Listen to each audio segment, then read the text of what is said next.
The void of Cathver had no stars. It had no planets.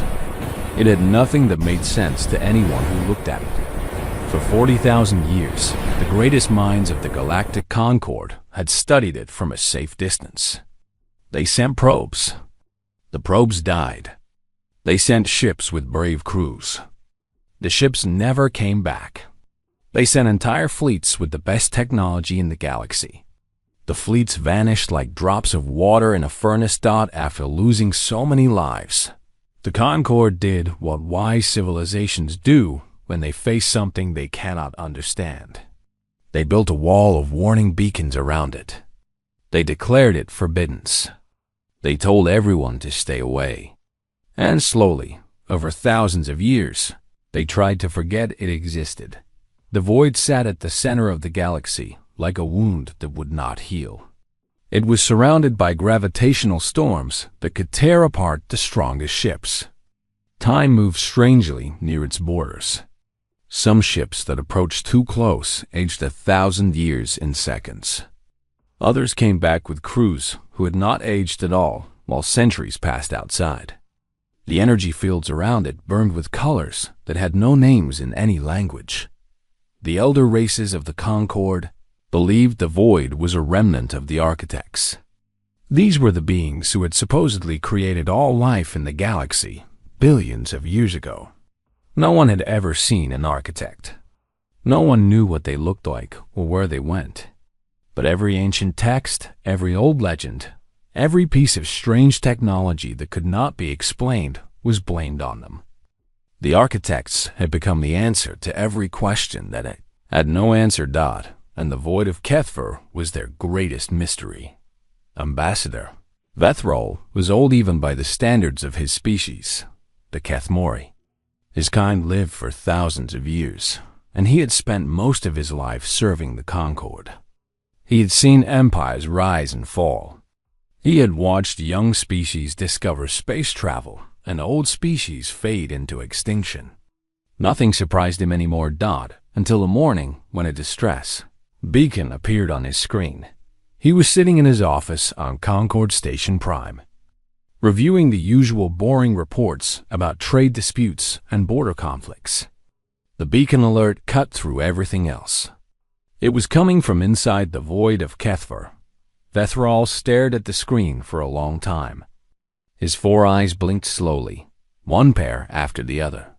This had to be a mistake. The beacon codes identified the ship as the Wandering Meridian, a human exploration vessel that had disappeared 3 years ago. The humans had reported it lost during a routine survey mission.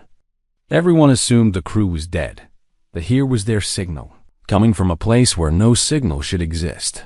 Vethrol called for his aide. "Verify this beacon," he said. "Check it 3 times. Check it 10 times. There must be an error." There was no error. The beacon was real, and it was moving. The Wandering Meridian was not just alive inside the void. It was coming out. The news spread through the Concord like fire through dry grass. Within hours, every major species knew what was happening. The reactions ranged from disbelief to panic to careful interest. The elder races were the most disturbed.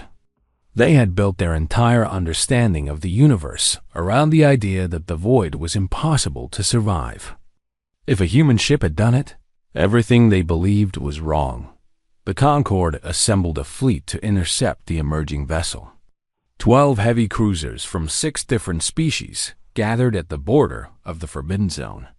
They were armed with the most powerful weapons in the galaxy, not because they expected to fight the humans, but because they were afraid of what might be coming out with them. Vethrol watched from the command ship as the Wandering Meridian emerged.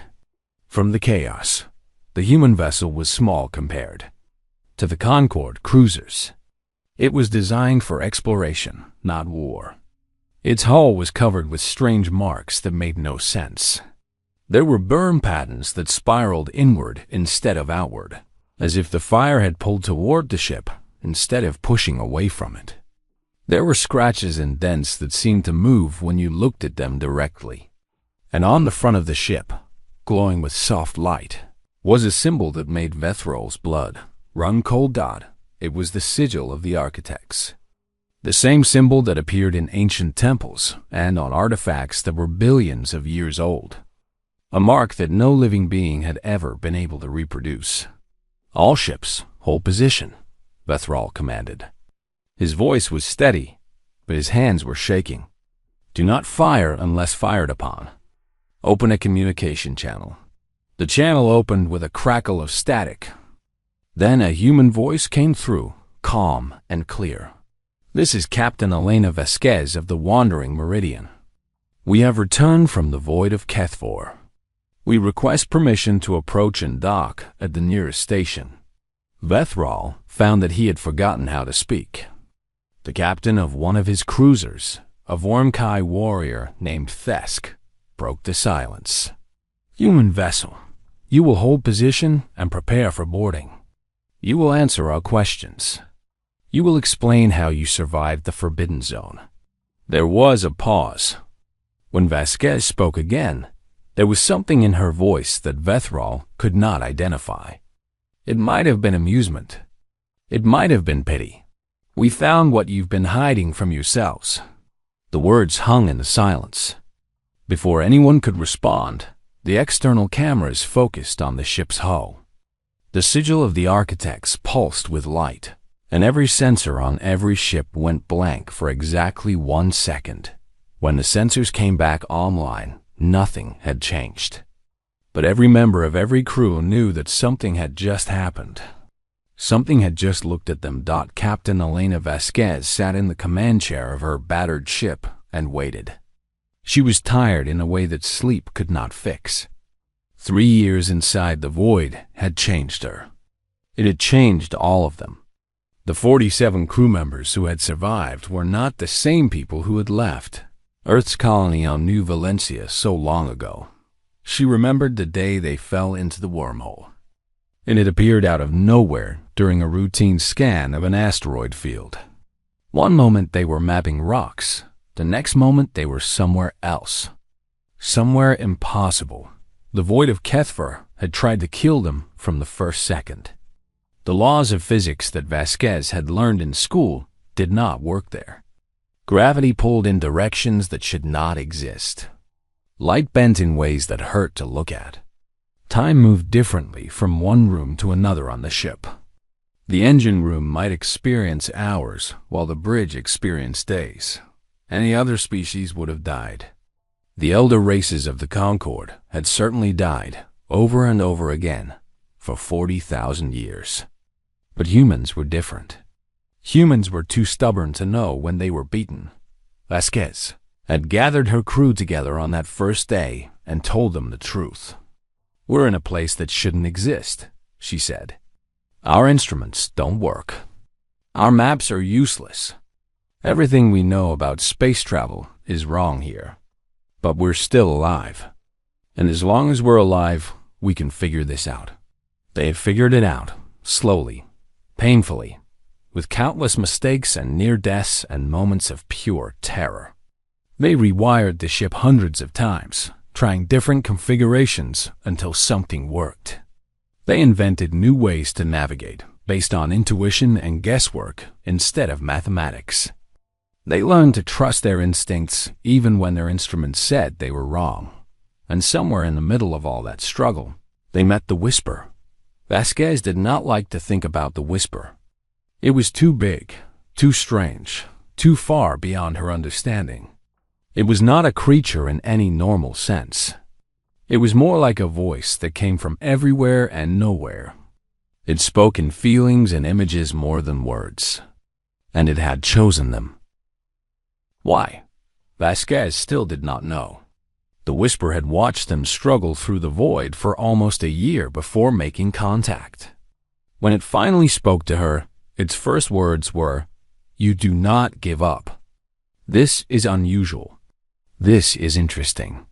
The Whisper had helped them after that, not by making things easy, but by giving them hints. A suggestion to turn left instead of right.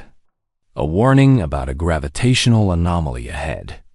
Small things that added up to survival. In exchange, it had asked them questions. Endless questions about humanity, about Earth, about what it felt like to be mortal and fragile and still keep trying. Vasquez had answered as honestly as she could.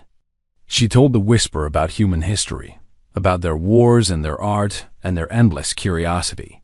She told it about how humans had nearly destroyed themselves a dozen times, but always pulled back from the edge. She told it about love and fear and hope, and all the messy emotions that drove her species forward. The Whisper had listened, and at the end, it had given them a gift. "You will carry a message," it said. "The galaxy needs to know what is coming. You are the ones who will tell them." Vasquez had not wanted to be a messenger. She had wanted to go home, see her family again, sleep in a real bed, and forget that the void existed. But she could not refuse. The Whisper had shown her what was coming. The darkness at the edge of the galaxy. The thing that had made even the architects run and hide. 50 years. That was how long they had. Maybe less. Now she was back in normal space, surrounded by alien warships that were pointing enough weapons at her to destroy a small moon. And she had to make them understand. She had to make them listen. It was going to be the hardest thing she had ever done. The Concorde ships escorted the wandering Meridian to a holding station near the border of the Forbidden Zone.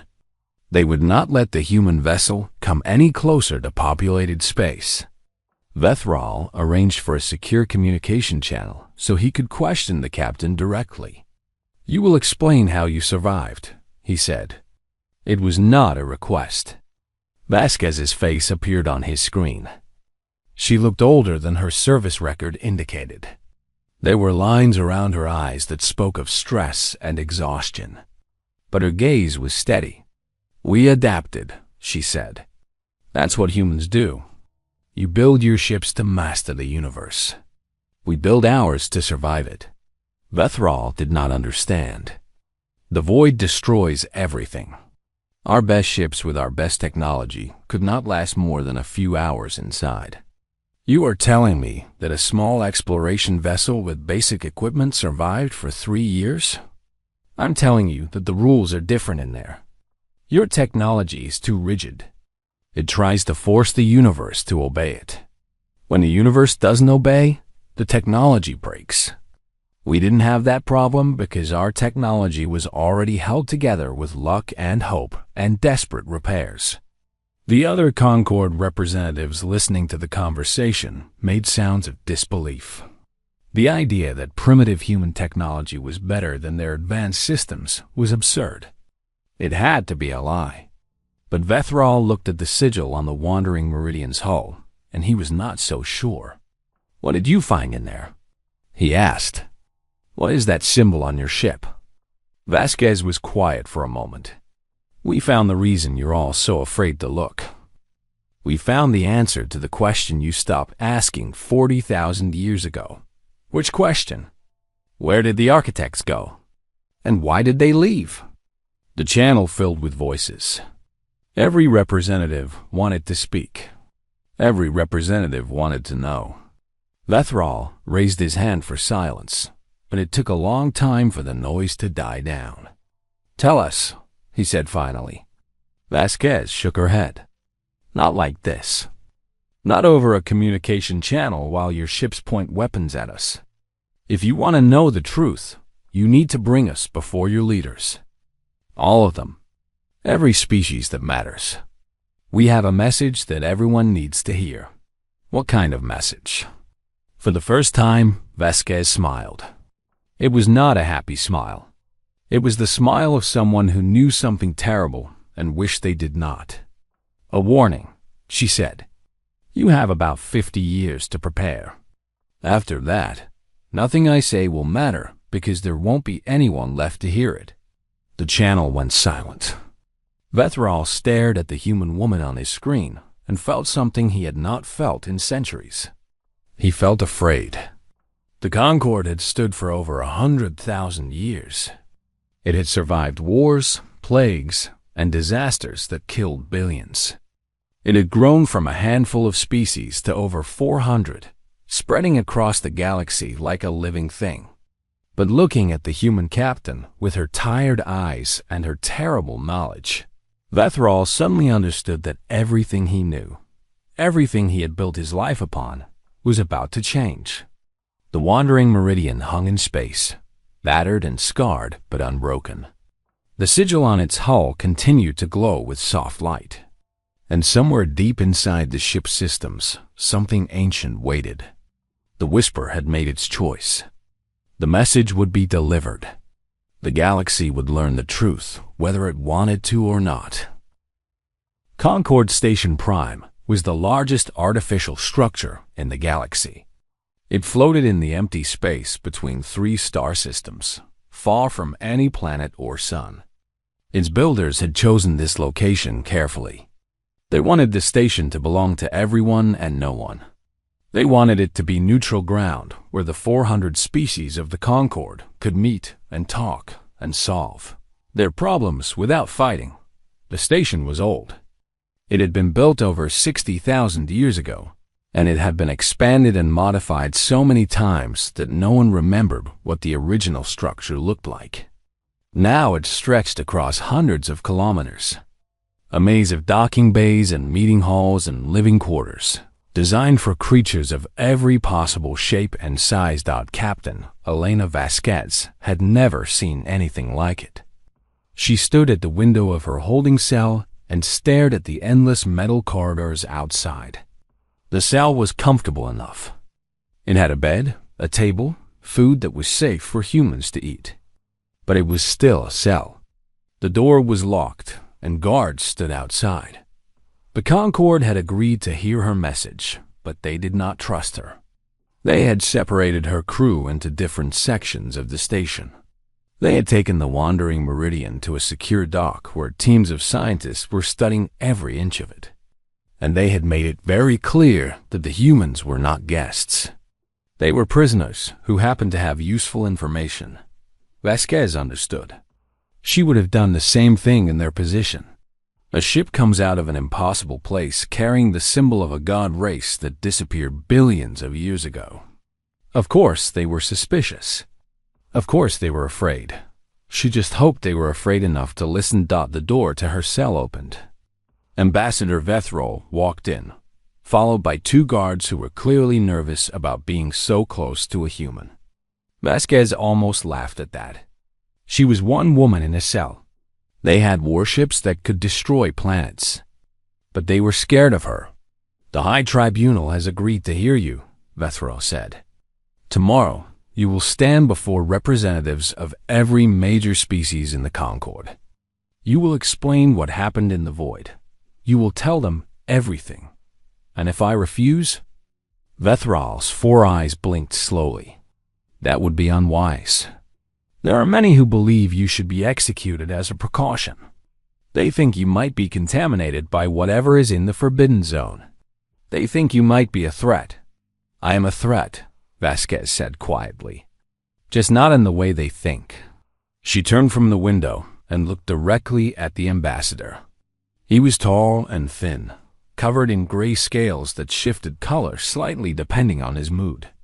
Right now they were a dark blue that she suspected meant worry. Your people have been studying my ship, she said. What have they found? The technology is unusual. Your engineers made modifications that should not work. They connected systems in ways that defy our understanding. The ship should have torn itself apart 100 times over. But it didn't. No, it didn't. Vethral paused. They also found the recordings. 3 years of sensor data, crew logs, personal journals. Everything your ship experienced in the void. Vasquez felt a cold knot form in her stomach.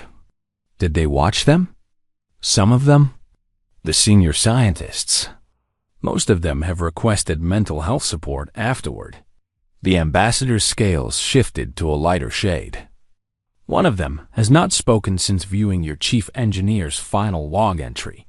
Vasquez closed her eyes. She knew which log he meant. The day they had finally made contact with the Whisper. the day their lives had changed forever. "The recordings will help them understand," she said. "But they won't be enough. The tribunal needs to hear it from me. They need to see what we became. What did you become?" Vasquez opened her eyes. For a moment, just a brief flash, something else looked out through them. Something older and stranger than any human should contain. Then it was gone, and she was just a tired captain again. "Tomorrow," she said. "I'll explain everything tomorrow." The High Tribunal met in the Chamber of Voices, a vast amphitheater at the heart of Concord Station Prime. The chamber was designed to hold representatives from hundreds of species at once. The seats curved upward in great circles, rising toward a ceiling that showed a live image of the stars outside. The acoustics were perfect. A whisper at the center of the room could be heard clearly in the highest seat. Elena Vasquez stood at that center, surrounded by more aliens than she had ever seen in one place. They came in every shape imaginable. Some were tall and thin like Vethral. Some were short and round. Some floated in special chambers filled with gas or liquid. Some had no visible body at all and appeared only as patterns of light. The elder races sat in the front rows. These were the species that had been traveling between stars when humanity was still learning to make fire. They looked at Vasquez with expressions that ranged from curiosity to contempt. To them, humans were children. Interesting children, perhaps, but still far too young to be taken seriously.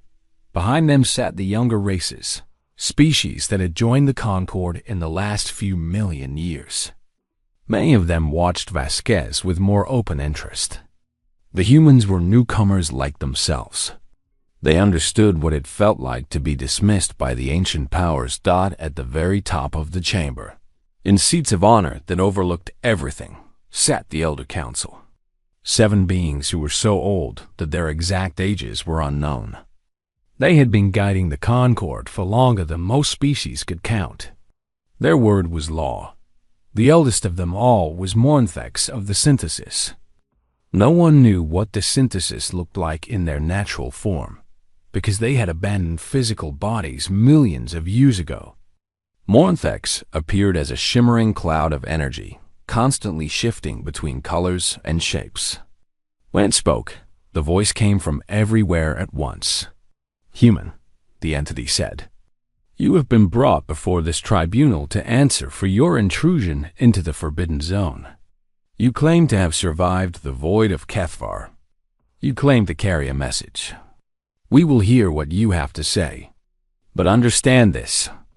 If we find that you have lied, if we find that you have deceived us, the punishment will be severe." Vasquez nodded. She had expected threats. She was not afraid. "I understand," she said, "and I will tell you everything. But first, I need you to understand something. I am not here to make you happy. I am not here to comfort you or tell you what you want to hear. I am here to deliver a warning that you have been avoiding for 40,000 years." The chamber erupted in angry voices. Many of the elder races were not used to being spoken to this way by a human. Mornthex raised a tendril of energy, and the noise died down. "Speak," the ancient being said. "We are listening." Vasquez took a deep breath and began. 3 years ago, my ship was caught in an uncharted wormhole. We were pulled into the void of Kethvar without warning. There was no time to send a distress signal. No time to do anything except hold on and pray. She described the first moments in the void, the way reality had twisted around them, the way their instruments had screamed errors before going dead, the way the stars had disappeared and left them floating in absolute darkness. "We should have died," she said. "Every piece of data you have about the Forbidden Zone says that survival is impossible. And for the first few days, we almost proved that data right. We lost 3 crew members in the first week. The ship was falling apart. Our food supplies were contaminated by some kind of energy that made them poisonous. We had no idea where we were or how to get back. She paused. The chamber was silent now. Even the most arrogant representatives were listening. But we didn't give up. Humans don't know how to give up. It's not in our nature. When everything went wrong, we started trying things. Random things. Stupid things. We rewired our engines based on dreams one of our engineers had. We navigated by the headaches our doctor was getting. We used a child's toy to detect gravitational anomalies because it was the only thing on the ship that still worked. A ripple of disbelief went through the audience. One of the elder representatives, a creature that looked like a walking crystal, spoke up. You expect us to believe that you survived the most dangerous place in the galaxy through luck and guesswork? I expect you to believe the truth, Vasquez said. Your technology failed in the void because it was too rigid. You built your ships to control the universe, to force it to obey your rules. But the void doesn't have rules. It's chaos. Pure, impossible chaos. And the only way to survive chaos is to be flexible enough to change with it. She looked around the chamber, meeting as many eyes as she could. We changed. Every day, we changed. We threw out everything we thought we knew and started over. We made mistakes and learned from them. We tried 1,000 things that didn't work until we found one thing that did. And slowly, over months and years, we learned how to live in a place that was designed to kill us. Designed? Morenthek's voice was sharp. What do you mean, designed? Vasquez felt the moment arrive. This was the part she had been dreading. The void of Kethver is not a natural phenomenon, she said. It was built, constructed, created on purpose by the architects themselves. The chamber exploded. This time, even Morenthek could not silence the crowd. Representatives were shouting, arguing, some of them trying to leave.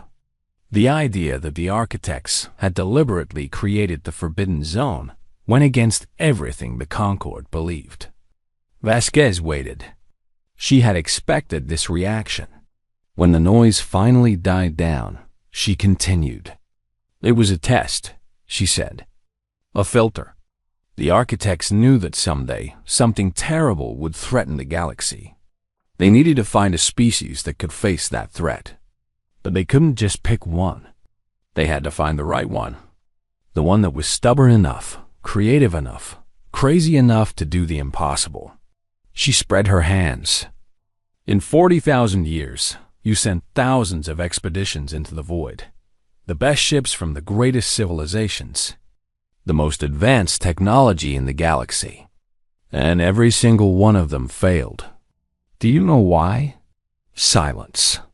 Because they were too good, Vasquez said. Too logical. Too sensible. When their technology didn't work, they gave up. When the rules of reality changed, they couldn't change with them. They died because they couldn't imagine any way forward except the one they already knew. She pointed at herself. Humans pass the test because we're not good. We're messy and chaotic, and we make terrible decisions. We flew into a storm of impossible physics with a ship held together by tape and hope. And when everything went wrong, we just kept trying. Not because we were brave, because we didn't know how to stop. The chamber was quiet now. The representatives were staring at her with a mixture of emotions she couldn't read. The architects wanted to find a species that would never give up, she said. A species that would keep fighting even when the situation was hopeless. A species that was too young and too stupid to know when it was beaten. She smiled bitterly. Congratulations. You found us. The questions came fast after that. Representatives wanted to know every detail. How had they navigated? What had they eaten? How had they maintained the ship? Vasquez answered as best she could, but she knew that her explanations didn't make sense to them. They couldn't understand because they had never experienced it. Finally, Elder Counselor Morenthek asked the question everyone was waiting for. You said you carry a message. You speak of a test designed by the architects. But you have not explained the most important thing. What is in the void? What did you find there? Vasquez hesitated. This was the moment she had been both waiting for and dreading. We found one of them, she said quietly. One of the architects. Or what's left of one. The silence that followed was absolute. It called itself the Whisper. It's not a creature like you or me. It's something else. Something older than the stars. It watched us struggle through the void for almost a year before it made contact. And when it finally spoke to us, it explained everything. She looked up at the Elder Council. The architects didn't disappear. They retreated. They built the void as a barrier, a wall to protect the galaxy from something on the other side. And then they hid, because even they were afraid of what was coming. What is coming? Mornthek's voice was barely above a whisper. Before Vasquez could answer, something changed. The lights in the chamber flickered. The artificial gravity wavered for a moment. And then a voice spoke, coming from everywhere and nowhere, ancient and vast and utterly inhuman. They did not find me. I chose them. And now I will speak. Every screen in the chamber lit up with the same image. The sigil of the architects, glowing with soft golden light.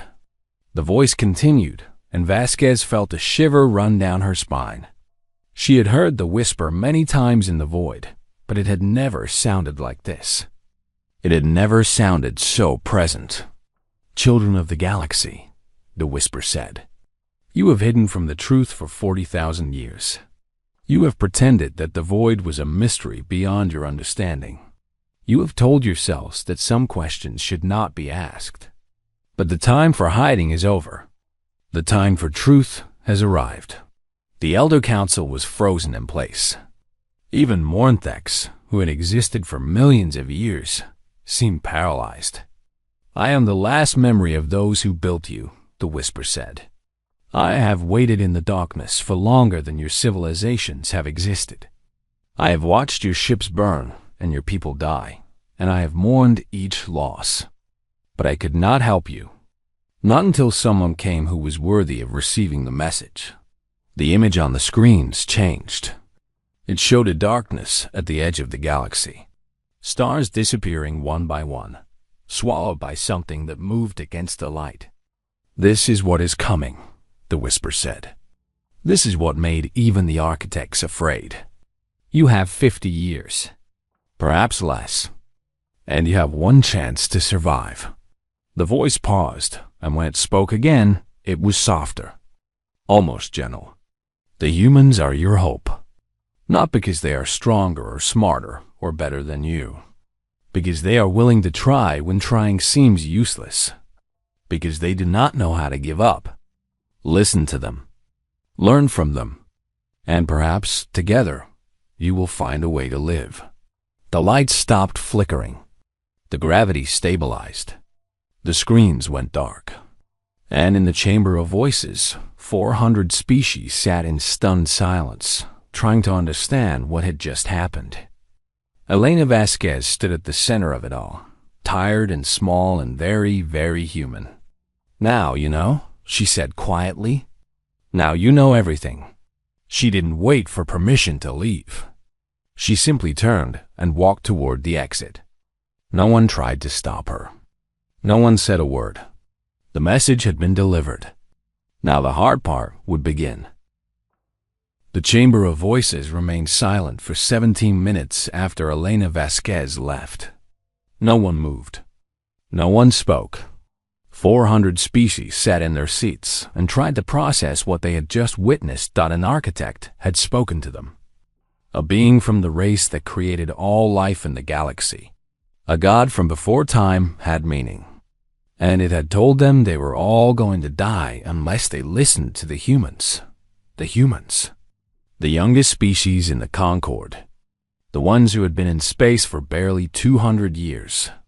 The ones that the elder races treated like curious children who had wandered into an adult conversation, Elder Council Montex was the first to move. The shimmering cloud of energy that made up its body flickered through 100 colors in rapid succession. This was the equivalent of a human having a panic attack. Montex had existed for over 50 million years. It had seen civilizations rise and fall like waves on a beach. It had watched stars being born and dying. Nothing had ever frightened it before. It was frightened now. "Clear the chamber," Montex commanded. "The Elder Council will meet in private session. All other representatives are dismissed." There were protests, of course. The younger races wanted to know more. The elder races wanted to deny what they had seen. But the guards were already moving, gently but firmly guiding everyone toward the exits. Within an hour, only the 7 members of the Elder Council remained. They gathered in a smaller room behind the main chamber. It was designed for private conversations, with walls that blocked every known form of surveillance. They sat around a circular table made of material that was older than most stars. "This cannot be real," said Desrak the Undying, a being that had once been organic, but had transferred its consciousness into a mechanical body billions of years ago.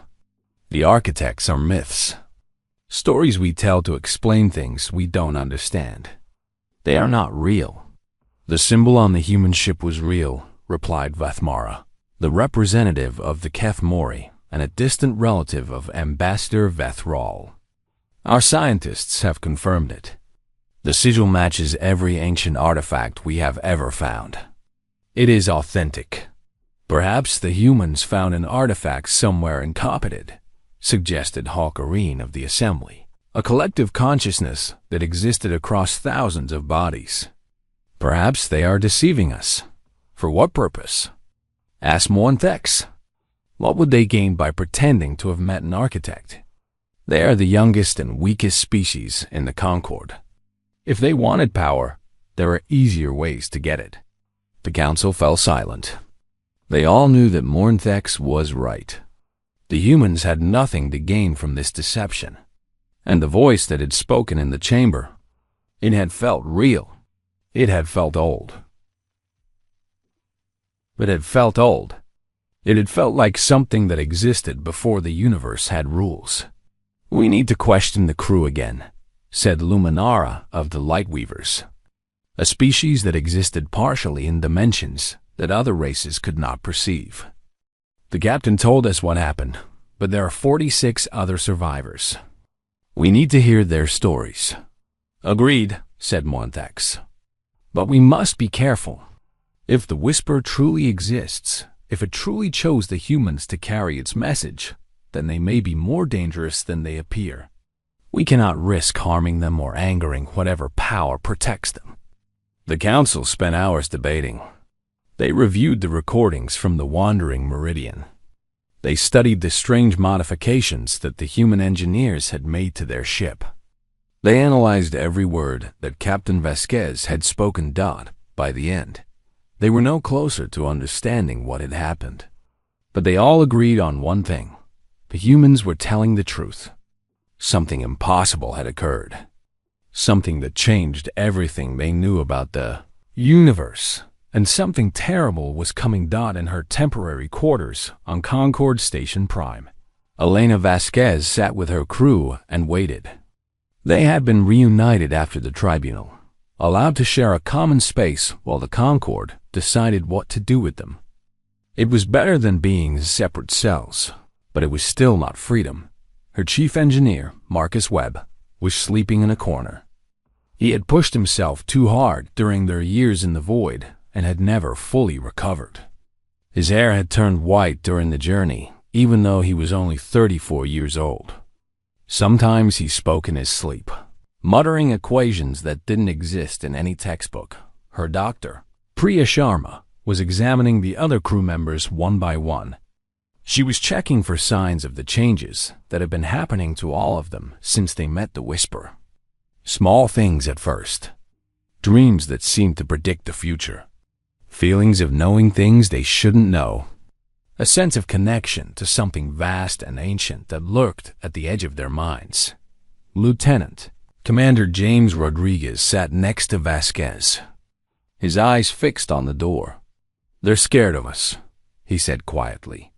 "The guards, the representatives, even the Elder Council. They look at us like we're carrying a disease." "We are carrying something," Vasquez replied. "Just not a disease." Rodriguez turned to look at her. He had been her second in command since the beginning. He had stood beside her through every impossible moment in the void. He trusted her with his life. But lately, even he was starting to wonder what was happening to them. "Captain," he said slowly, "do you know what the Whisper did to us?" Vasquez was quiet for a long moment. She had been avoiding this conversation. She had been hoping that if she didn't talk about it, it wouldn't be real. "It gave us pieces of itself," she finally said. "Knowledge, understanding, the ability to perceive things that we shouldn't be able to perceive. It's not complete. It's like having a word on the tip of your tongue that you can't quite remember. We know things, but we don't always know what we know." "Is that why I've been dreaming about the darkness?" Rodriguez asked. "The thing at the edge of the galaxy?" "Yes, and the things I see when I close my eyes? The structures and the equations and the patterns that don't make any sense. Those are real, James. They're pieces of technology that the architects used. The Whisper put them in our heads so we could share them when the time was right." Rodriguez let out a long breath. "So we're not just messengers. We're what? Storage devices? Living archives?" "Something like that." Vasquez managed a tired smile. "I'm sorry. I should have explained earlier, but I wasn't sure you would believe me. Captain, I flew through the void for 3 years. I watched space fold in on itself. I had a conversation with a being older than the stars. At this point, I'll believe anything." The door opened before Vasquez could respond. Ambassador Vethral entered, followed by 2 guards. His gray scales were shifting through shades of blue and green, which Vasquez had learned meant he was feeling a complicated mix of emotions. "The Elder Council has made a decision," he said. "They want to speak with the Whisper again. They have questions that only it can answer." Vasquez stood up. "That's not how it works. The Whisper doesn't take orders. It speaks when it chooses to speak. Then perhaps you can ask it on our behalf. I can try, but I can't promise anything. The Whisper is not our pet. It's not our servant. It chose to help us, but that doesn't mean it will do what we want." Vethral's scales flickered. "Then what does it want?" Vasquez thought about the question. She had asked the Whisper the same thing many times during their journey through the void. The answer had never been simple. "It wants us to survive," she said finally. "All of us. Every species in the galaxy. It watched the architects build everything we have, and it loved what they created. When they left, when they hid from the darkness, the Whisper stayed behind to guard their legacy. It's been waiting for 40,000 years for someone to carry on their work. And it chose humans for this task? It didn't choose us because we were the best. It chose us because we were willing." Vethral seemed to consider this. "The Council has prepared a list of questions. Matters of technology, defense, the nature of the threat we face. If the Whisper truly wants us to survive, surely it will answer these questions. Maybe. Or maybe it will decide that giving us the answers would be too easy. The Whisper believes in struggle. It believes that growth comes from overcoming obstacles, not avoiding them. If we want its help, we have to earn it. How?" Vasquez looked at the ambassador steadily. "By proving that we deserve it. By showing that we're willing to change, to adapt, to become something more than we are. The architects faced the darkness and failed. The Whisper thinks that maybe, if all the species of the galaxy work together, we might find a way to succeed where they couldn't." "That seems like a great deal of faith to place in uncertain hopes." "That's all faith ever is," Vasquez replied. believing in something without knowing for sure. The Whisper has faith in us. The question is whether you can have faith too. The council's questions were presented to the crew of the Wandering Meridian. Vasquez gathered her people together and explained what was needed. Then they did something that made the watching guards very uncomfortable. They held hands and closed their eyes. In the weeks since leaving the void, the crew had discovered that they could do things together that they couldn't do alone. When they focused their minds in the same direction, they could sometimes reach the Whisper. It was like trying to catch a dream. Sometimes it worked, and sometimes it didn't. This time, it worked. The room grew cold. The lights flickered. And then the Whisper spoke, not through any machine or screen, but directly into the minds of everyone present. You have questions. Ambassador Vethral nearly fell over. He had been observing from a safe distance, and he was not prepared for the voice in his head. The guards had similar reactions. Only the human crew remained calm. "We need to know about the threat," Vasquez said out loud. "What is coming? Where does it come from? How can we fight it?" There was a pause. When the Whisper answered, its voice carried the weight of billions of years of memory. The architects called it the Absence. It is not a creature or a fleet or an army.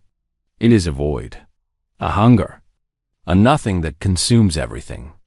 It came from beyond the edge of the universe, from a place where existence itself is different.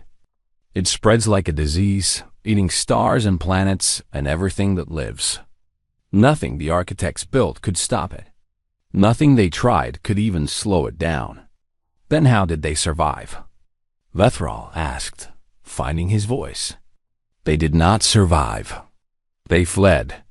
They created barriers and walls and traps to slow the Absence down.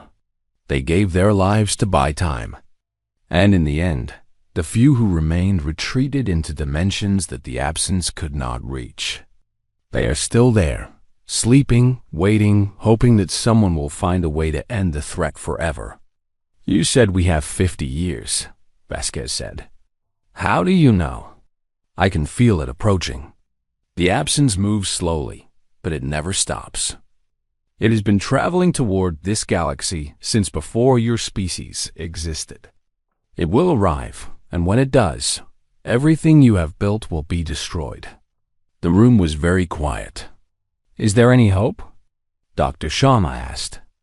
Her voice was barely a whisper. "Is there anything we can do?" "There is always hope.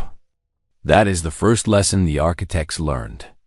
Even when everything seems lost, even when defeat is certain, there is always hope. The universe is vast and full of possibilities. The architects believed that somewhere, somehow, there was a way to stop the Absence. They never found it, but they also never stopped believing it existed. "And you think we can find it?" Rodriguez asked. "A bunch of humans who can barely travel between stars? Not you alone. All of you. Every species in this galaxy." The architects were powerful, but they were also alone. They did not trust others with their knowledge. They did not ask for help. They tried to face the darkness by themselves, and they failed. Perhaps if you work together, you will succeed where they could not. There was a long silence. Then Vasquez asked the question that had been burning in her mind since the beginning. "Why us? Why did you choose humans to carry this message?" The answer came with something that might have been amusement. "Because you never stopped trying. In the void, your technology failed. Your knowledge failed. Your plans failed. But you did not fail. You kept trying new things, kept making mistakes, kept learning. The elder races of the Concord have forgotten how to fail. They have become so wise that they can no longer grow. You are young enough to still believe in the impossible. That is your greatest strength." The voice began to fade. "There is more that I can teach you. Knowledge that the architects gathered over billions of years. But I cannot simply give it to you. You must earn it by proving that you are ready to receive it. The humans have taken the first step. Now the rest of the galaxy must follow. And then the presence was gone. The room warmed. The lights stopped flickering. The guards stared at the human crew with expressions of pure confusion. Vasquez opened her eyes and let go of the hand she had been holding. "Well," she said quietly, "now they know." The Elder Council received the Whisper's message with a mixture of fear and disbelief. Some of them wanted to dismiss it as a trick or a delusion, but they had all felt the presence in the room. They had all heard the ancient voice in their minds. They knew, whether they wanted to admit it or not, that it was real. Over the next several days, the council debated what to do. Some argued for immediate action. Build new weapons. Strengthen defenses. Prepare for war. Others argued for caution. Learn more about the threat before committing resources. Study the enemy before fighting it. The humans were kept comfortable but confined. They were not trusted, not yet. But they were no longer treated as prisoners. They were treated as something new, something that no one had a category for. Moronthex came to speak with Vasquez privately on the 5th day, the ancient being manifested in her quarters as a gentle glow of light, careful not to disturb the crew members who were resting. "I have existed for 50 million years, Moronthex said. I remember when your son was young. I remember when your planet was a ball of molten rock with no life at all. In all that time, I have never felt what I felt when the Whisper spoke. What did you feel?" Vasquez asked. "Small," the entity replied. "For the first time in millions of years, I felt truly small. The architects created everything I know. My species, my civilization, the stars themselves. And they were destroyed by something even more powerful. What hope do any of us have against such a force?" Vasquez sat down on the edge of her bed and looked at the glowing cloud that was Moronthex. "Can I tell you a story?" she asked. The entity pulsed with curiosity. "Please." "When I was a little girl, my family lived on a colony world called New Valencia. It was a beautiful place. Farms and forests and wide open skies. But it was also dangerous. The local wildlife included creatures called storm wolves. They were pack hunters, fast and deadly. When they came for the livestock, there was nothing the farmers could do. The wolves always won." She paused, remembering. One year, the wolves got worse. They weren't just taking livestock anymore. They were attacking people. The colony council decided to evacuate. They said it was too dangerous to stay. Most people agreed, but not everyone? No, there was an old farmer named Miguel Santos. He had lived on that world for 40 years. He said he wasn't going to let some animals drive him from his home. Everyone told him he was crazy. Everyone told him he would die. But he stayed anyway. What happened? Vasquez smiled. He died, actually. 6 months later. The wolves got him in the end. But here's the thing. Before he died, he figured out how to fight them. He studied their patterns, found their weaknesses, developed techniques to drive them away. He wrote everything down and sent it to the colony council. She looked up at Moronthex. A year later, the colonists came back. They used Miguel's techniques. They fought the wolves and won. New Valencia is still there today, full of farms and families and children who never have to be afraid. Miguel Santos saved them. Not by winning, but by trying. The ancient entity was quiet for a long moment. "You are telling me that failure is acceptable as long as we learn from it. I'm telling you that trying is always worth it, even if you don't succeed. The architects failed, but they left behind knowledge and warnings and protectors like the Whisper. We have 50 years to build on what they started. Maybe we'll fail too. Maybe the absence will destroy everything. But if we don't try, we've already lost." Moronthex's S-light pulsed through a spectrum of colors that Vasquez had never seen before. "You are a very unusual species," the entity said finally. "I begin to understand why the Whisper chose you. Does that mean the Council will help us?" "It means I will argue on your behalf. The decision is not mine alone. But I believe that the galaxy must stand together or fall apart. And if standing together means following the lead of a species that has only been traveling between stars for 200 years. The entity paused. "Then that is what we must do." Vasquez felt a wave of relief wash over her. It was not victory. It was not even hope. But it was a start. It was always enough just to start. The Concorde did not break all at once. It cracked slowly, like ice on a frozen lake when spring begins. The first cracks appeared within days of the Whisper's revelation. By the end of the first month, whole sections of the galactic government were threatening to collapse. The problem was belief. Some species believed everything the Whisper had said. They wanted to act immediately, to begin preparations for the coming darkness. Others refused to accept that an ancient voice from the Forbidden Zone could be trusted. They demanded proof. They demanded evidence. They demanded anything that would let them return to the comfortable certainty they had known before dawn. And then there were those who believed the Whisper but blamed the humans for bringing its message. These were the most dangerous of all. The Orthodoxy was the first formal faction to emerge. It was led by the elder races, the species that had been traveling between stars for millions of years. They had built their entire identity around being the galaxy's wisest and most advanced civilizations. The idea that primitive humans had succeeded where they failed was impossible to accept. "The humans have been corrupted," declared High Priest Varektina of the Eternal Light, speaking to a gathering of Orthodoxy supporters. "The thing they call the Whisper is not an architect. It is a demon, a trap. It has poisoned their minds, and now it seeks to poison ours. We must destroy the human ship, execute the crew, and seal the Forbidden Zone forever." His words found eager listeners. Many species had never liked the humans.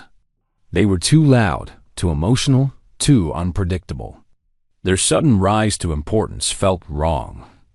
It felt unearned. Surely there had to be a trick, a deception, some explanation that put things back in their proper order. The pragmatists formed in response. This faction believed that the threat was real and that preparations had to begin immediately. They did not care about wounded pride or ancient hierarchies. They cared about survival. "We have 50 years, said Admiral Vethral, who had emerged as one of the pragmatist leaders. He had spent weeks reviewing the evidence and had concluded that the humans were telling the truth. 50 years to understand a threat that destroyed the architects themselves. We cannot afford to waste time on politics and pride. We must work together, or we will die apart." The third faction called themselves the Ascendants. They were made up of younger species who had long been treated as second-class members of the Concorde.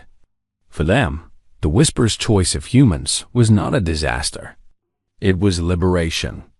"The elder races have kept us down for too long," said Speaker Myris of the collective, addressing a gathering of Ascendant supporters. "They told us we were too young, too primitive, too unworthy to share in their knowledge. Now we know the truth. They are not wise. They are simply old. And the universe has chosen new champions." The Ascendants rallied around humanity, hoping to ride their rise to power. Some genuinely believed in the human mission. Others simply saw an opportunity. Elena Vasquez watched all of this from her position at the center of the storm. The Concorde had finally released her crew from confinement, but freedom came with complications.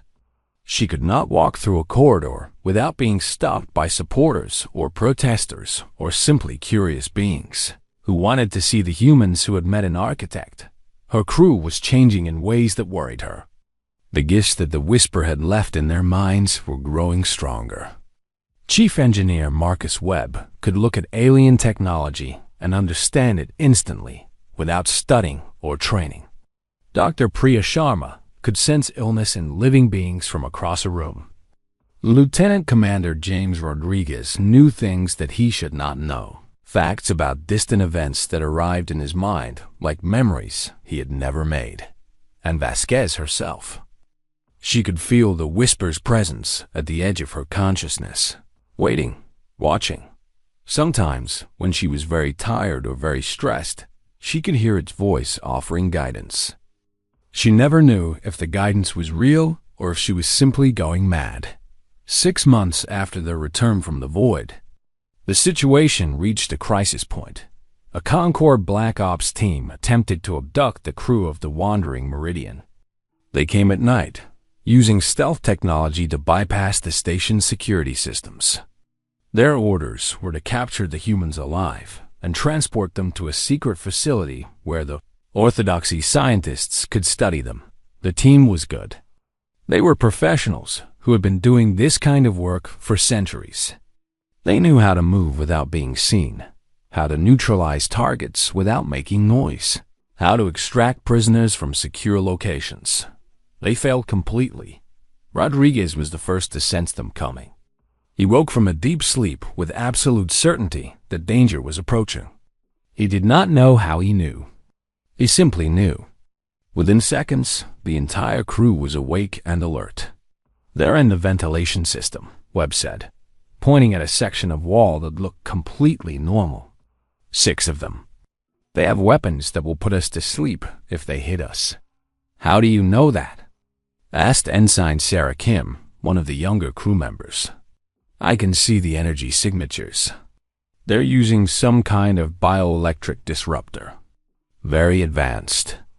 Very expensive." Webb tilted his head. "Also, the design is flawed. If I had a couple of hours and some basic tools, I could build a better version." Vasquez stepped forward. She felt the whisper stirring in the back of her mind, offering power if she wanted it. She hesitated. Using the whisper's gifts felt like crossing a line that she could never uncross. But her people were in danger. She reached for the power. When the Black Ops team burst through the ventilation cover, they found 47 humans standing in perfect formation, their eyes glowing with soft golden light. The team leader, a Vonkai warrior who had killed hundreds of beings in his long career, stopped dead in his tracks. "You will leave this station," Vasquez said. Her voice was her own, but there was something else underneath it. Something old. Something that had no patience for assassins and kidnappers. "You will return to whoever sent you and deliver a message." The team leader raised his weapon. "I have my orders. Stand down," and the weapon crumbled to dust in his hands. Vasquez had not moved.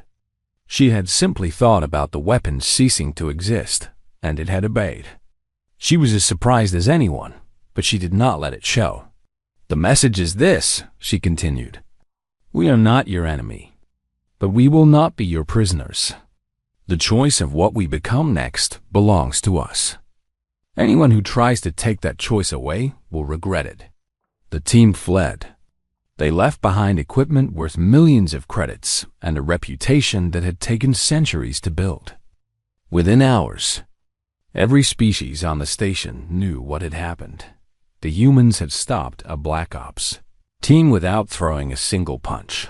The galaxy's fear grew deeper. More threats came to Vasquez the next morning. The ancient being manifested in her quarters, its light flickering with what she had learned to recognize as distress. "What you did last night has changed everything," the entity said. "The Orthodoxy is demanding your immediate execution. The Pragmatists are defending you but losing support. The Ascendants want to use you as a weapon. Everyone is afraid." Vasquez sat heavily in a chair. She had not slept since the attack. The power she had used had left her feeling hollow and strange. "I didn't mean to do it," she said. "I just wanted to protect my crew." "I understand. But the galaxy does not. They see humans who can destroy weapons with their thoughts. They see a species that was unremarkable 6 months ago suddenly wielding power that rivals the elder races. They are terrified. What should I do? Mointhex was quiet for a long moment. Tell me truthfully, what is happening to you and your crew? Vasquez thought about lying. She thought about giving a comforting answer that would make everyone feel better. But she was too tired for lies. The whisper is changing us, she said, giving us pieces of itself. Knowledge, abilities, ways of understanding the universe that we never had before. We're becoming, I don't know what we're becoming. Something between human and architect, maybe. Something new. And can you control it? Sometimes. Not always. Last night I acted on instinct. If I had thought about what I was doing, I probably couldn't have done it. But when my people were in danger, the power just flowed. That is concerning, I know. The ancient being moved closer, its light dimming to a gentle glow. Elena, I have watched your species since before you learned to use fire. I have seen you grow from simple animals into space travelers in what feels like the blink of an eye. You are remarkable in your adaptability, in your willingness to change. But this transformation you are undergoing, it goes beyond anything I have seen before. Vasquez looked up. Are you afraid of us too? I am afraid for you, Mointhex replied. The Whisper's gifts come with a price. The architects who received similar gifts eventually became something other than themselves. They gained great power, but lost touch with what made them who they were. I do not want to see that happen to humanity. How do we prevent it? By remembering who you are. By holding on to your humanity even as you become something more. By never letting the power become more important than the people you are trying to protect. Vasquez thought about this for a long time. The Whisper chose us because we never gave up, she said finally. Because we kept trying even when everything seemed hopeless. That stubbornness, that refusal to surrender, that's the core of who we are. As long as we hold on to that, I think we'll be okay. I hope you are right, Mointhex said. For all our sakes. The political crisis continued to worsen over the following weeks. The Orthodoxy grew bolder in their attacks on humanity. They spread rumors that the humans were planning to conquer the galaxy. They claimed that the Whisper was an evil spirit that had possessed the crew of the Wandering Meridian. They called for war. The Pragmatists tried to maintain order, but their influence was fading. Every day, more species chose sides. Every day, the cracks in the concord grew wider. Then the Ascendants did something unexpected. They invited the humans to join them. We are building a new alliance, Speaker Myris told Vasquez during a secret meeting. One that is not bound by the old hierarchies. The younger races are tired of being treated like children. We want to create something better. And we want you to be part of it. Vasquez studied the alien leader carefully. Myris was a member of the Collective, a species that shared consciousness across multiple bodies. The being before her was actually dozens of individuals thinking as one. Their offer seemed genuine, but she had learned to be cautious. What would that mean? She asked. Joining your alliance? It would mean standing together. Your abilities, our numbers, our resources. We could challenge the elder races. We could force them to share their knowledge, their technology. We could create a galaxy where every species is equal. And the threat? The absence that the Whisper warned us about? Myris hesitated. We believe it is real, but we also believe it is distant. We have 50 years to prepare. There is time to reshape the political order first. Vasquez shook her head slowly. You're making the same mistake everyone else is making. You're treating the warning as a problem for later. But the Whisper didn't give us 50 years because that's how long we have to argue. It gave us 50 years because that's how long we have to work. The work will go faster if we control the resources. No, The work will go faster if we stop fighting each other and start cooperating. I'm sorry, Speaker. I appreciate your offer, but I can't be part of a political revolution. My job is to help the galaxy survive, not to help one faction defeat another. Myris was silent for a long moment. You may regret this decision, Captain. The elder races will not welcome you no matter what you do. At least with us, you would have allies. I understand, but I have to do what I believe is right. The meeting ended poorly. The Ascendants did not become enemies, exactly, but they stopped being friendly. Vasquez found herself increasingly isolated, caught between factions that all wanted something from her that she was not willing to give. Her crew was struggling as well. The changes in their minds and bodies were accelerating. Some crew members developed abilities that they could not control. Others had visions that left them confused and frightened. A few wanted to embrace the transformation fully, to become whatever the Whisper was making them. Others wanted to resist, to hold on to their humanity at all costs. Rodriguez found Vasquez alone in the observation deck one night, staring out at the stars. He sat down beside her without speaking.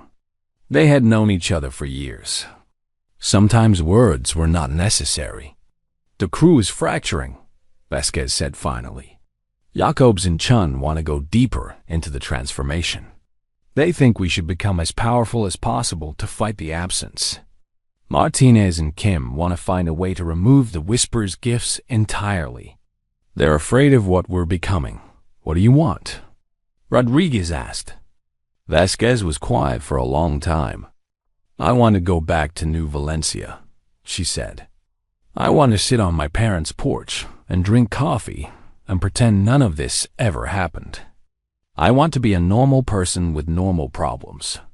That's not an option anymore. No, it's not. She turned to look at her old friend. We're going to become something new, James. Something the galaxy has never seen before. I can feel it happening.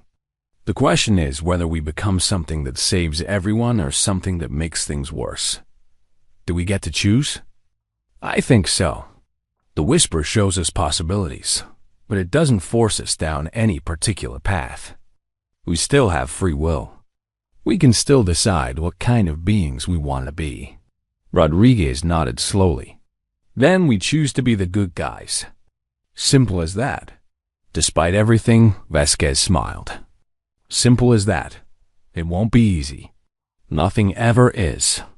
But that's okay. Easy is boring. They sat together in comfortable silence, watching the stars wheel past the station's windows. Somewhere out there, in the darkness between galaxies, the absence was moving toward them. Somewhere out there, the architects were sleeping, waiting to see if their creations would succeed where they had failed.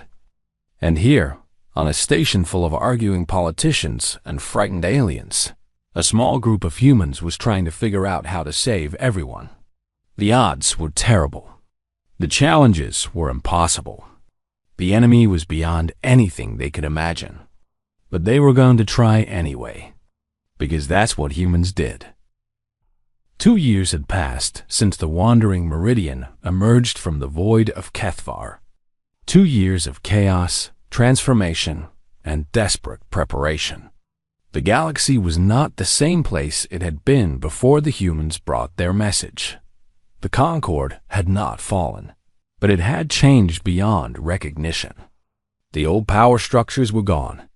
The elder races no longer controlled everything. The younger species had risen to take their place alongside them. And at the center of this new order stood humanity, transformed into something that no one quite understood. Alana Vasquez, now Admiral Vasquez. Though she still hated the title, stood on the bridge of the horizon's edge. The first ship built using the knowledge that the Whisper had shared. It was larger than any human vessel before it, but still small compared to the warships of the elder races. Its hull was covered in patterns that seemed to shift and move. Symbols that channeled energies from dimensions that most species could not perceive. The ship was just one of hundreds that made up the United Fleet. Ships from every species in the galaxy, designed to work together in ways that would have been impossible 2 years ago. Kethmori cruisers flew beside human destroyers. Voronkai battleships shared formation with vessels from the collective. Even the Synthesis, who had not built physical ships in millions of years, had contributed crafts made of pure energy and thought it was the largest fleet ever assembled in the history of the galaxy. And it still might not be enough. Rodriguez walked onto the bridge and stood beside Vasquez. He had changed as much as she had. His eyes held depths that no human eyes should possess. His mind worked on levels that he could not fully explain. But he was still the same person underneath. Still her friend. Still the steady presence she relied on when things got difficult. "The last ships have arrived," he reported. "We have 427 vessels from 308 species. Everyone who is willing to come is here. And the ones who weren't willing? The Orthodoxy remnants retreated to their core worlds. They've built defensive systems and closed their borders. They say they'll wait out the storm." Vasquez shook her head sadly. "They won't survive. The absence doesn't care about borders." "I know. We all know. They just can't accept it, or won't." The journey to reach this point had been long and painful. After the political crisis of the first year, Vasquez had made a decision that changed everything.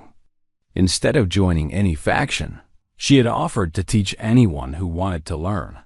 The Whisper's knowledge was vast, covering technologies and sciences that the galaxy had never imagined. But it was not easy to understand. The architects had thought in ways that were fundamentally different from other species. Their concepts did not translate directly. Learning what they knew required changing how you thought about the universe. The elder races struggled the most. They had millennia of established knowledge that they had to unlearn before they could learn anything new. Many gave up in frustration. Many declared that the humans were lying about the difficulty. But some persevered. The younger species adapted more easily. They had less to unlearn. They were more willing to admit that they didn't know everything. Within months, engineers from a dozen different species were building new technologies based on architect principles. The human crew of the Wandering Meridian had become teachers. Each of them specialized in a different area based on the gifts the Whisper had given them. Webb taught engineering and physics. Sharma taught biology and medicine. Rodriguez taught strategy and tactics. Others taught navigation, communication, resource management, and 100 other skills. And Vasquez taught leadership. "The hardest thing about command isn't making decisions," she told her students from every species in the galaxy. "The hardest thing is making decisions when you don't have enough information. When the situation is chaos, when everything is going wrong. That's when leadership matters most. Anyone can give orders when things are going well. True leaders find a way forward when there is no obvious path." Her students came from species that had never trusted each other. Some had been enemies for millennia. But in the face of the coming darkness, old hatreds seemed small and petty. They learned to work together because the alternative was extinction. 2 years of teaching, building, and preparing. 2 years of political battles, scientific breakthroughs, and painful transformations. 2 years of watching the darkness at the edge of the galaxy grow closer, day by day, as the absence continued its slow advance toward them. Now the time for preparation was ending. The time for action had arrived. Long-range sensors had detected the absence 6 months ago. It appeared first as a shadow against the distant stars, a place where light simply vanished. As weeks passed, the shadow grew larger. Stars that had burned for billions of years went dark. Planets that had orbited those stars ceased to exist. An entire section of the galaxy was being erased, wiped away as if it had never been. The United Fleet had traveled to the edge of known space to meet the threat. Behind them were trillions of lives, the accumulated achievements of thousands of civilizations, everything that made the galaxy worth saving. Ahead of them was something that made even the architects afraid. Vasquez turned to address her bridge crew. They came from 7 different species. Some had bodies, some were energy beings, some existed partially in other dimensions. They were the strangest group of officers ever to serve on a ship together. "All stations report ready?" she asked. "Engineering ready," said Webb from his position at the technical console. He was surrounded by holographic displays showing the status of every system on the ship. "Medical ready," said Sharma from the station she had designed herself. "Capable of treating patients from any known species." "Tactical ready," said Rodriguez, his eyes flickering with data streams that only he could see. "Communications ready," said Ensign Kim, who had grown into one of the fleet's best signal officers. "Navigation ready," said a Voronkai officer named Veskver, great-grandchild of the warrior who had first challenged Vasquez's right to speak before the tribunal. One by one, the other stations reported. When the last confirmation came in, Vasquez felt a moment of pride that surprised her. 2 years ago, these species would never have worked together. Now, they functioned as a single unit, trusting each other with their lives. She opened a channel to the entire fleet. "This is Admiral Vasquez to all ships. You know why we're here. You know what we're facing. The absence is the enemy that destroyed the architects, the beings who created all life in this galaxy. It has been traveling toward us for billions of years, and now it has finally arrived." She paused, gathering her thoughts. "I'm not going to lie to you. We don't know if we can win. The architects were more powerful than we are, and they lost. Everything they built, everything they learned, wasn't enough to stop the absence. Maybe nothing will be." Another pause. "But we have something the architects didn't have. We have each other. 308 species from every corner of the galaxy, working together for the first time in history. Old enemies standing side by side. Former rivals fighting as allies. We are united in a way that the architects never were." She felt the whisper stirring in the back of her mind, adding its voice to hers in ways that the fleet would feel but not hear. The architects faced the darkness alone because they thought they were the only ones who could. They were wrong. Strength comes from unity. Courage comes from standing together. And hope. Hope comes from knowing that you're not alone in the fight. The fleet was listening. She could feel their attention, their fear, their determination. "I don't know if we can win," she repeated. "But I know we can try. We've always known how to try. And that's enough to start." She cut the channel and turned to her crew. "Move us forward. It's time to meet the enemy." The united fleet advanced toward the darkness. At close range, the absence was even more terrifying than the sensors had suggested. It was not merely dark. It was an emptiness so complete that looking at it hurt. The mind tried to fill in the blank space and found nothing to work with. Stars that should have been visible behind it simply weren't there. Space itself seemed to end at its border. Vasquez had studied everything the whisper could teach her about the absence. She knew that it wasn't alive in any normal sense. It didn't think or plan or feel. It was more like a natural force, a phenomenon that consumed everything it touched. The architects had compared it to a fire that burned not matter but reality itself. Fighting it with conventional weapons would be useless. You couldn't destroy something that was already nothing. You couldn't shoot at empty space. But the architects had learned something else in their long war against the absence. They had discovered that certain kinds of energy could slow its advance. Not stop it, not push it back, but slow it down. The right frequencies, the right patterns, the right combinations of force could make the nothing hesitate. The United Fleet was equipped with technology based on that discovery. Their weapons didn't fire bullets or energy beams.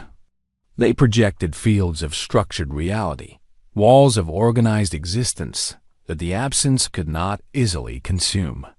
Each ship was a node in a vast network, creating a barrier that stretched across light years of space.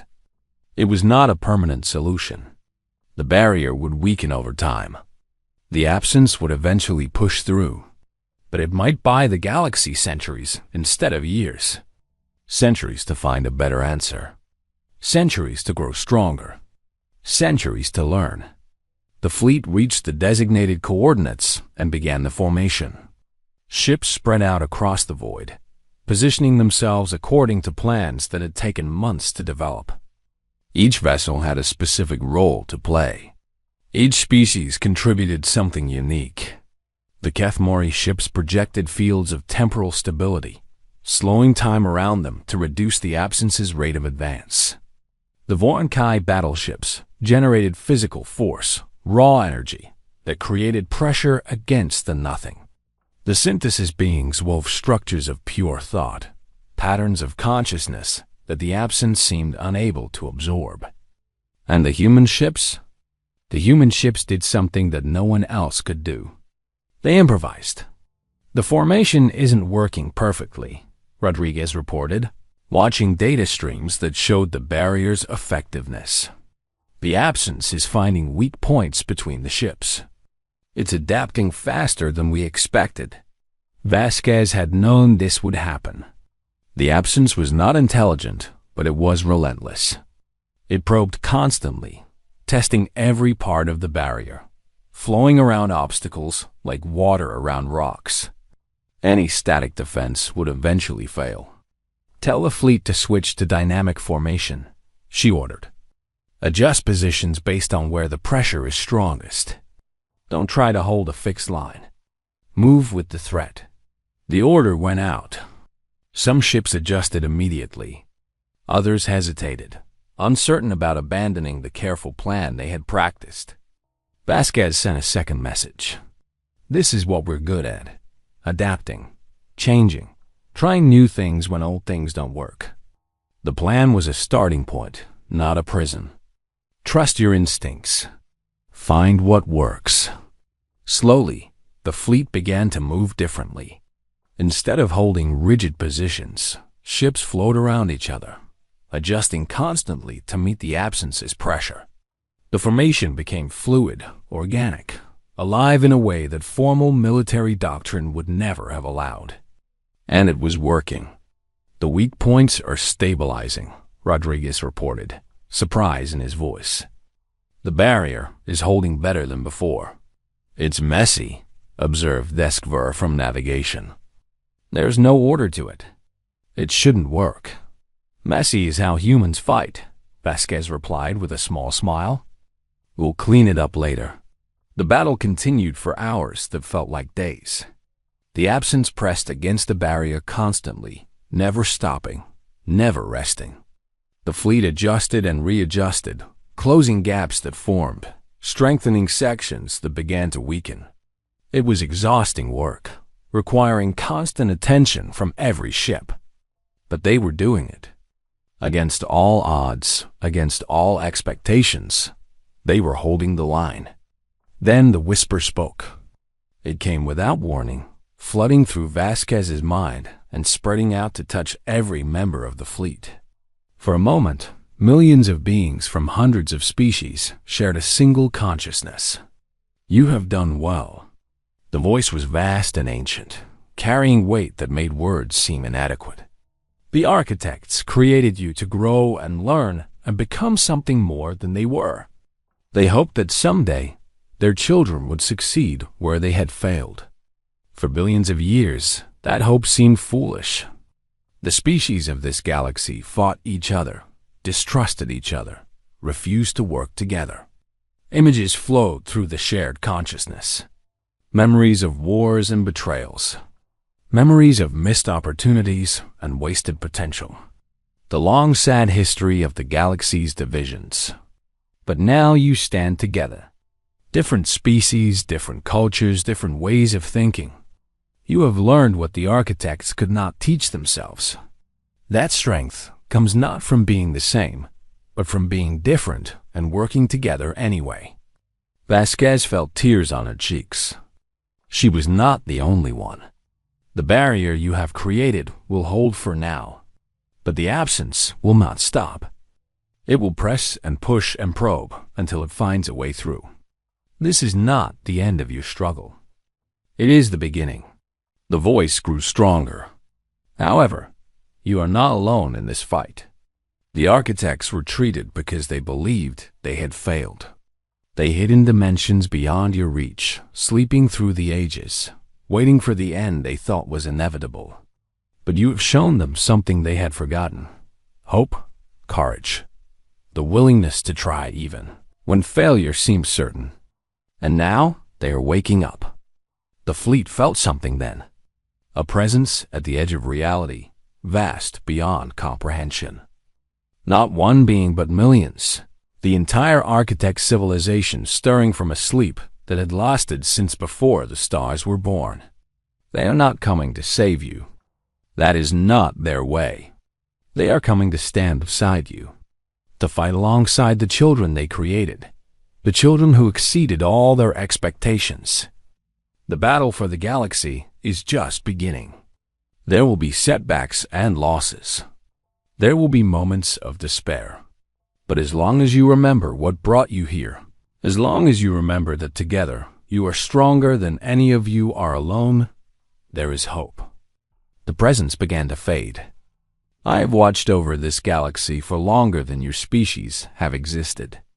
I have seen countless civilizations rise and fall. But I have never seen anything quite like what you have done here today. The whisper's final words echoed through every mind in the fleet. The test was never about survival. It was about finding someone willing to stand at the door. You are ready. And so, finally, are we? The presence withdrew. The shared consciousness dissolved. Every being returned to their own body, their own ship, their own thoughts. But something had changed. They had felt the architects, felt the vast power that was beginning to wake. They knew now that they were not fighting alone. The creators of all life in the galaxy were coming to stand with their creations. It would still be hard. The absence was vast and relentless. The war would last for centuries, maybe millennia. Many would fall. Many sacrifices would be required. But for the first time, victory seemed possible. Vasquez wiped her eyes and straightened her shoulders. Around her, her crew was recovering from the experience, talking in excited whispers about what they had felt. "All ships," she said into the fleet communication channel. "The whisper has spoken. The architects are waking. But we don't wait for anyone to save us. We hold this line until relief arrives, and then we push forward. That's what we came here to do. That's what we're going to do."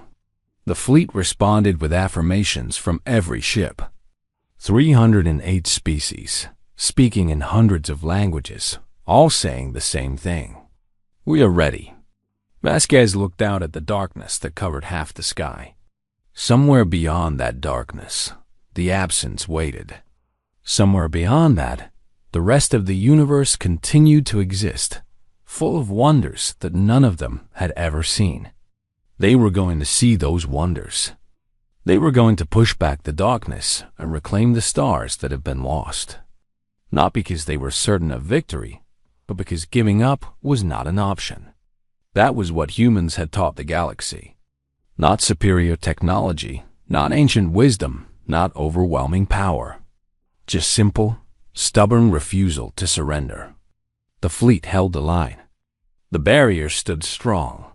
And in the void of Kethver, at the heart of the Forbidden Zone, lights began to appear where no lights had shone for 40,000 years.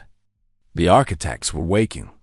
The galaxy's darkest hour was also the dawn of its greatest age.